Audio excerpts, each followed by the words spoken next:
नमस्कार, मैं हूं आपके साथ अभिषेक पुंडित। देश में जहां भी किसानों की बात होती है, किसानों के हक की बात होती है, वहां एक नाम आपको जरूर जो है देखने को मिलता है और वो नाम है राकेश टिकैत का। भारतीय किसान यूनियन के राष्ट्रीय प्रवक्ता हैं और जो है जहां भी किसानों के धरने की बात होगी, किसानों के हक की बात होगी, सरकार से लड़ाई की बात होगी किसानों को लेकर, वहां राकेश टिकैत हर टाइम जो है हर वक्त मौजूद मिलते हैं। आज राकेश टिकैत से जो है खास बातचीत करेंगे। सबसे पहले तो सर स्वागत है आपका एनएमएफ न्यूज पर। धन्यवाद।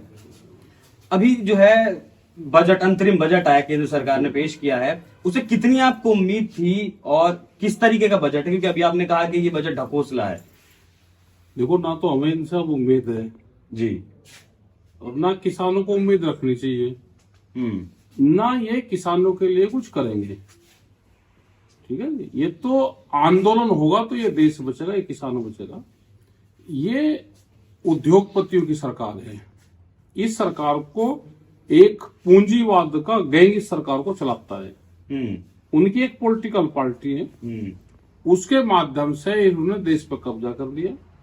ये देश के किसानों की जमीन लेंगे, नौजवान का हक छीन लेंगे, उसको नौकरियां नहीं देंगे, सस्ती नौकरियां उनको देंगे।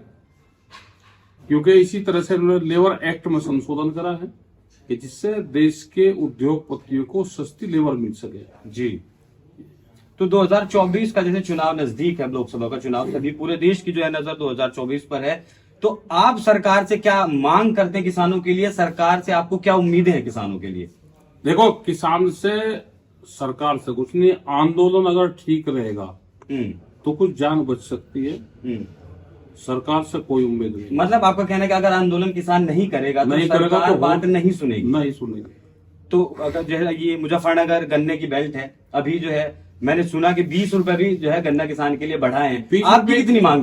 20 रुपए कितने में बढ़े? क्योंकि देश को तो यही नहीं पता, वे 20 रुपए मानते हैं।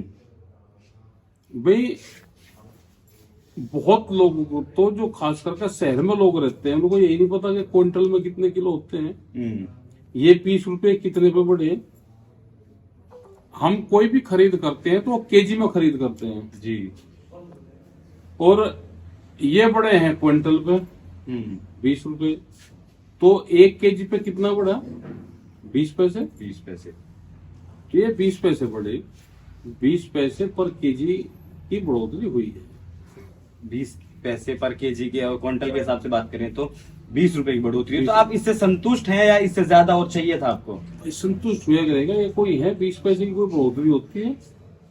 नहीं, सरकार तो क्विंटल पे बढ़ाया ना। सरकार ने जो जनता को बताया कि हमने जो है क्विंटल पे 20 रुपए बढ़ा दिए। हाँ, 20 रुपए बढ़ा दिए क्विंटल पे। लागत कितनी आ रही? वही तो मेरा सवाल है कि आपका कितनी मांग है सरकार से? देखो, मांग नहीं या कहाँ तक लागत किसान की पूरी होती है? लागत है, ये कहा था कि 450 रुपए के आसपास कर दे तो कुछ भला हो सकता है किसान का। काम तो उसमें भी नहीं चलता, लेकिन चलो चल जाए कुछ काम।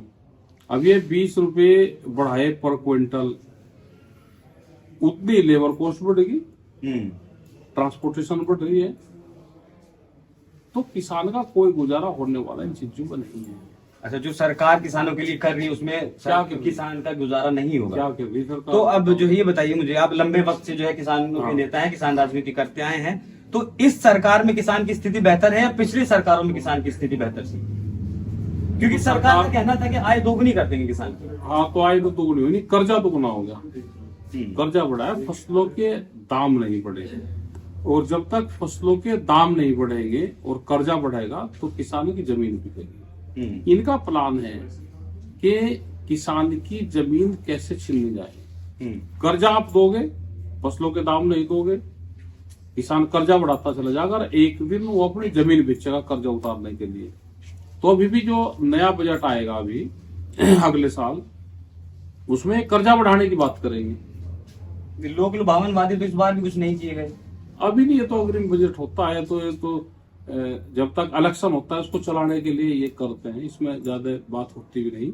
उससे पहले कर दे। देखो, एमएसपी गारंटी कानून है सबसे बड़ी चीज। जो भारत सरकार का एमएसपी है, मिनिमम सपोर्ट प्राइस, उस पे स्वामीनाथन कमेटी की रिपोर्ट है, उस पर 50% जोड़ के उसको आप बढ़ा दो।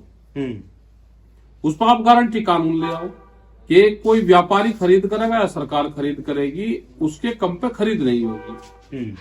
लेकिन व्यापारियों को तो ये सस्ते में लुटाते हैं ना किसान के, वो कानून नहीं लेकर आएंगे।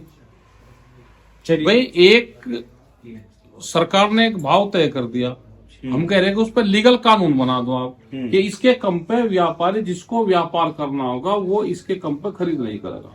इसमें क्या दिक्कत है? सरकार को थोड़ा पैसे देने हैं, लेकिन नहीं करेंगे क्योंकि ये सरकार बड़े उद्योगपतियों की सरकार है। इस देश के किसानों को लुटेंगे, उसकी जमीन लुटेंगे।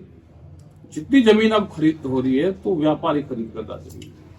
आप अक्सर सवाल उठाते हैं सरकार पर, हाँ। मौजूदा केंद्र सरकार है उन पर भी सवाल उठाते हैं, मौजूदा जो राज्य की सरकार है उस पर भी सवाल उठाते हैं, और अक्सर आपको कहते सुना गया है कि हमें ही जो है विपक्ष की भूमिका निभानी पड़ेगी। तो क्या आप विपक्ष को इस लायक नहीं समझते, जो मौजूदा विपक्ष है इस देश में, कि वो आम आदमी की जो है लड़ाई लड़े या फिर सरकार से सवाल पूछ सके? वो अपनी लड़ाई लड़ लो, अपनी वोट बचाओ, अपने कैंडिडेट बचाओ। तो उन्हें तो पहले अपनी लड़ाई लड़ोगे ना। वे जब लड़ाई लड़ेंगे, खुद मजबूत हो जाएंगे, जब दूसरे की लड़ सकते हैं। पहले तो खुद ही डूबने लग रहे। तो 2024 में कुछ है कि विपक्ष जो है इस बार बीजेपी को हरा पाएगा? बीजेपी सरकार जो है वो विपक्ष के उसमें भी बैठी नहीं है, आपस में उनके सब संपर्क है। वो एक दूसरे को इकट्ठा नहीं होने देंगे। जैसे हरियाणा में 3 मुख्यमंत्री तो कांग्रेस के लड़ेंगे, 2 मुख्यमंत्री चौटाला परिवार से लड़ेंगे, एक आम पार्टी का लड़ेगा, एक बीजेपी का लड़ेगा। तो कितने हो गए? 3 और 3 6, एक 7 मुख्यमंत्री लड़ेंगे। चलिए, जब विपक्ष की बात है तो एक सवाल मैं विपक्ष का ही लूंगा आपसे कि इंडिया गठबंधन बनाया 28 दलों को लेकर, लेकिन जैसे ही असम में बंगाल में यात्रा जाने वाली थी, ममता बनर्जी ने झटका दे दिया।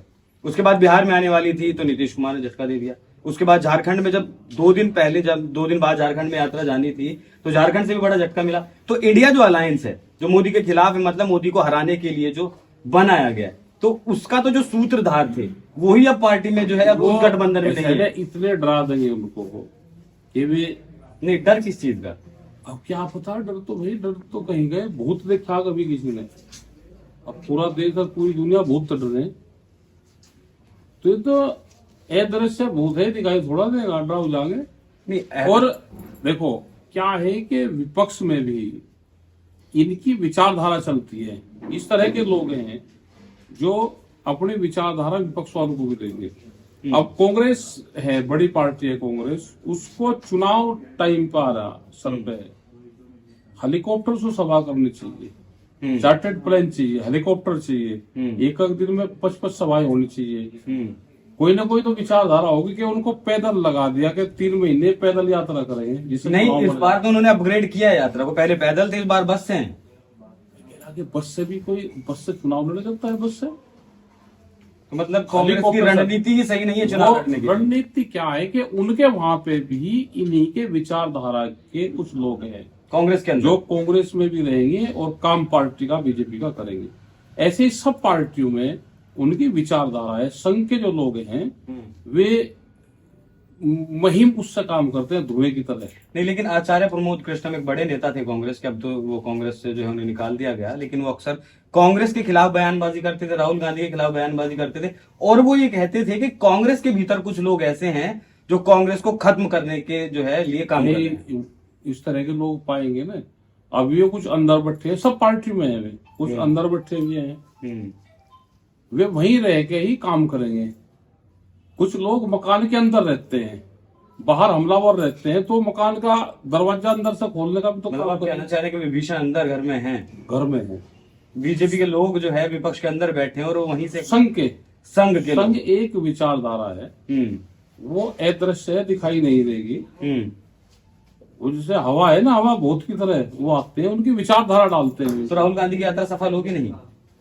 इस सफल चुनाव में कोई सफल होगी यात्रा नहीं? देखिए, पिछली बार जब यात्रा कह रहा कि अब टाइम नहीं है यात्रा होगा, अब तो हेलीकॉप्टर और चार्टर्ड प्लेन का टाइम है।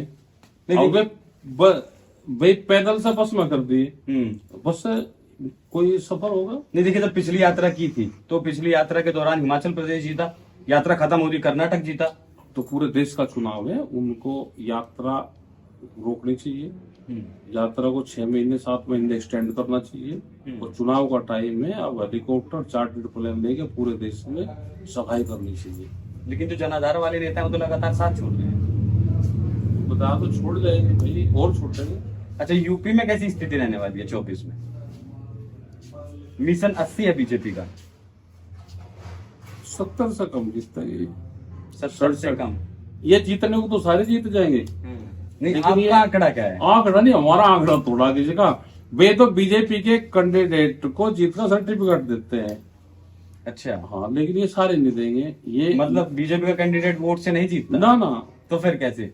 आप भी ईवीएम पे सवाल उठा रहे हैं? ईवीएम की तो जरूरत ही नहीं रही। चंडीगढ़ में ईवीएम था क्या? नहीं, ऐसे ही है। नहीं, चंडीगढ़ वाला मामला तो अभी कोर्ट में है ना, उसमें तो जो कुछ नहीं होना, जांच अधिकारी कुछ नहीं होना। वो हाईजैक देखो, किया गया चुनाव। मुजफ्फरनगर और ये सब लोग भुक्त हो गए चुनावी टाइम पे, जब विधानसभा के चुनाव हुए। तो ये बताइए, चंडीगढ़ का चुनाव हाईजैक किया गया है नहीं? हाईजैक तो कर ही लेते हैं ये सब। देखो, विपक्ष वाले या कोई भी है, जो सरकार गलत काम करती है उसका अगर विरोध नहीं करोगे तो पूरा रणनीति उनकी कामयाब होती है। लेकिन विरोध करने का काम विपक्ष का है, लेकिन विरोध करते आप हैं ना। हम नहीं करते, हम चुनाव का कोई विरोध नहीं करते भाई किसी का। ना मैं चुनाव लड़ना, हमें तो अपना काम बहुत है। हमें तो खेती किसानी का, लेबर का, आदिवासी का, इनका काम बहुत है। हम चुनाव का हमारा कोई इशू नहीं है। अच्छा, आपने एक भविष्यवाणी की थी अभी पिछले दिनों, आपने कहा था कि जो है 24 में आएंगे तो मोदी जी। फिर मैं क्या कह रहा है, तो उनकी एक बड़े चैनल में बैठ के आपने इंटरव्यू दिया था, तब आपने कहा था इनके लक्षण तो नहीं रहे दूसरों के। हरा हुआ विपक्ष देश में तानाशाही पैदा करता है। और उसके बाद आपने ये भी कहा था कि बीच में जो फिर प्रधानमंत्री योगी जी को बना दीजिएगा। तो योगी को बढ़ा, तो योगी नहीं, योगी जी को क्यों? है? और भी तो बड़े नाम है बीजेपी में।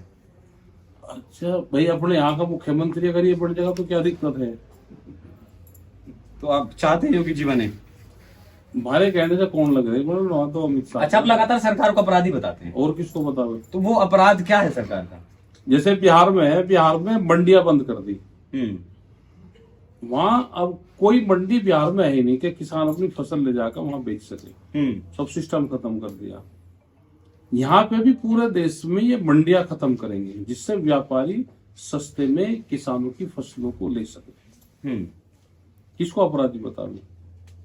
इस हिसाब से, जिस हिसाब से आप बता रहे हैं कि मंडी अगर बंद कर दी जाएंगी और बिहार में तो कर देना है भाई, बिहार में कमान आ जाएगी, तो फिर तो जो है किसान के लिए वो खतरनाक भाई। है। मंडी एक किसान का प्लेटफॉर्म है। जैसे ट्रेन बगैर प्लेटफॉर्म के नहीं रुक सकती। अगर वो बगैर प्लेटफॉर्म के रुके तो अगर कोई चैन खींच दे तो उसको मुकदमे दर्ज होते हैं। भाई, किसान की ट्रेन को भी तो रोक दो आप प्लेटफॉर्म पे। किसान का प्लेटफॉर्म मंडियां हैं। जब 3 काले कानून आए, 182 मंडी मध्य प्रदेश की ए ग्रेड की वो इनमें बेचने निकाल दी। अभी भी जो प्राइवेट मंडियां हैं उसको परमिशन दे रखी है, कोई भी माल कहीं से भी खरीद कर कहीं बेच दो। तो व्यापारी ने बाहर मंडियां बना ली, वहां से खरीद करते हैं। ये धीरे धीरे मंडी 5, 6, 8, 10 साल में खत्म हो जाएगी मंडी। इनको टैक्स नहीं जाएगा, गिर जाएगी, लोग बाहर चले जाएंगे। इन जमीनों को फिर ये लीज पे देंगे। संघ के जो लोग होंगे, जो व्यापारिक विचारधारा के लोग होंगे सरकार के, उन लोगों को 1000 मीटर, 2000 मीटर, 500 मीटर इसकी जगह उसको लीज पर देंगे। फिर ये पूरी मंडी को कि मंडी बेचे भी ना, लीज पर दे दी हम लोग तो 30 साल के लिए, फिर 30 साल की उन्हीं की हो जाती है। सब देश की मंडियां ऐसे जाएंगी। ये तो शमशान को नहीं छोड़ रहे। मेरठ में कंकर खेड़ा के पास में गांव है, उसका शमशान घाट 11 आदमी की कमेटी बनाई, 31 हजार रुपए कमेटी वालों ने दिए। उसका एक ट्रस्ट बनाया शमशान घाट का, उसमें 16 दुकानें निकलनी थी। एक दुकान 15 से 20 लाख रुपए की थी। वो तो फिर कुछ लोगों ने वो रुकवाया, नहीं तो शमशान घाट की कमेटी बनाई उन्होंने।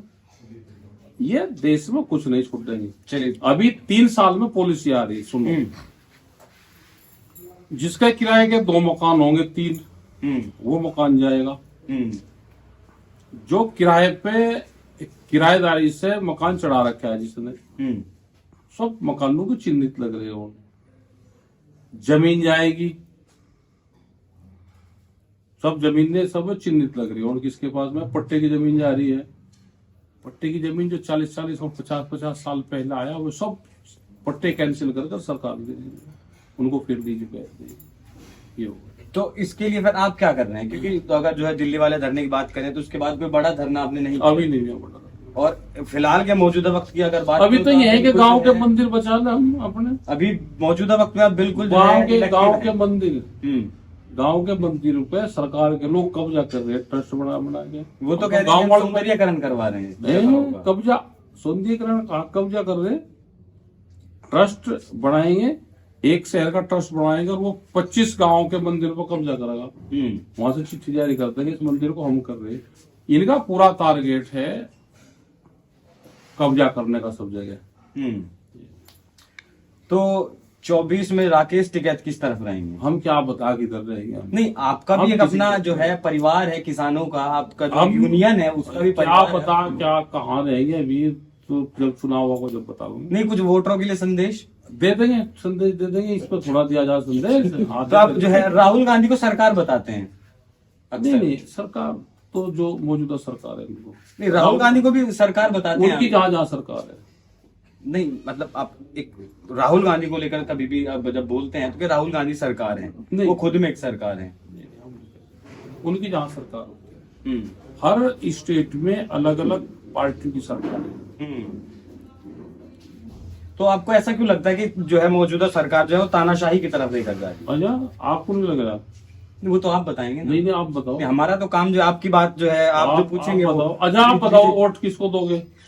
मैं तो ऐसे कैसे नहीं नहीं, बताऊं? क्यों बता रहे? कोई तो बता।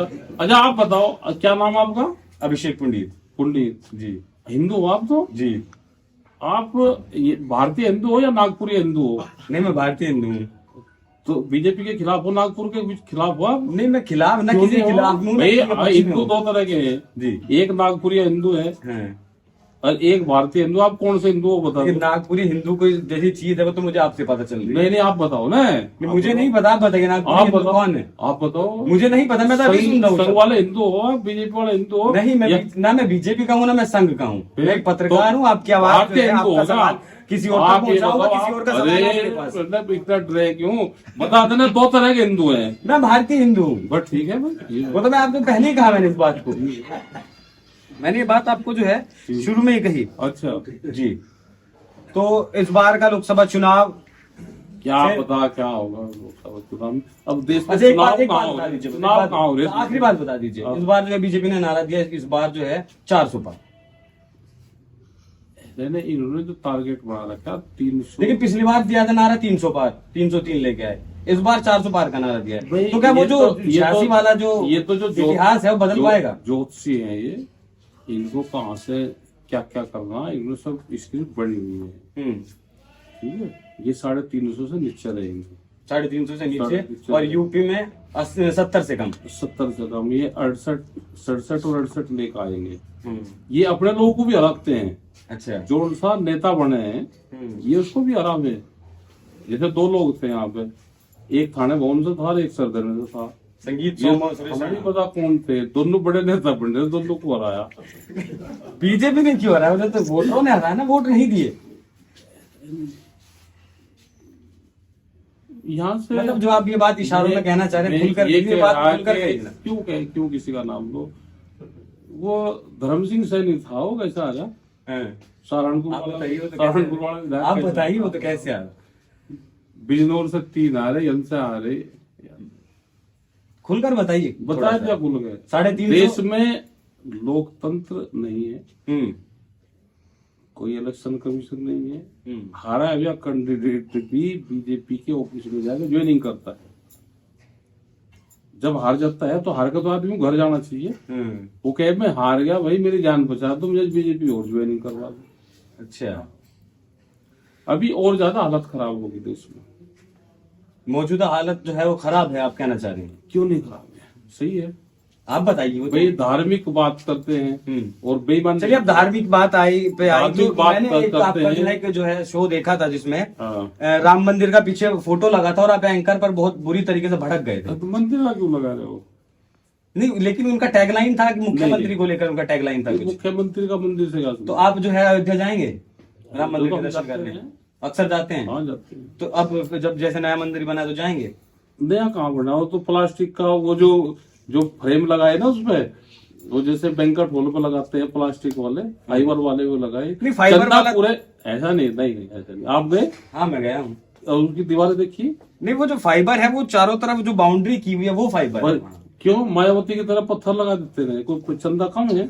वो कंस्ट्रक्शन के लिए लगाए हुए, कंस्ट्रक्शन कैसे लगा दी? पूरा देश को लूट लिया। और फाइबर की, भगवान राम की भी दीवारें फाइबर की कर दी। क्यों?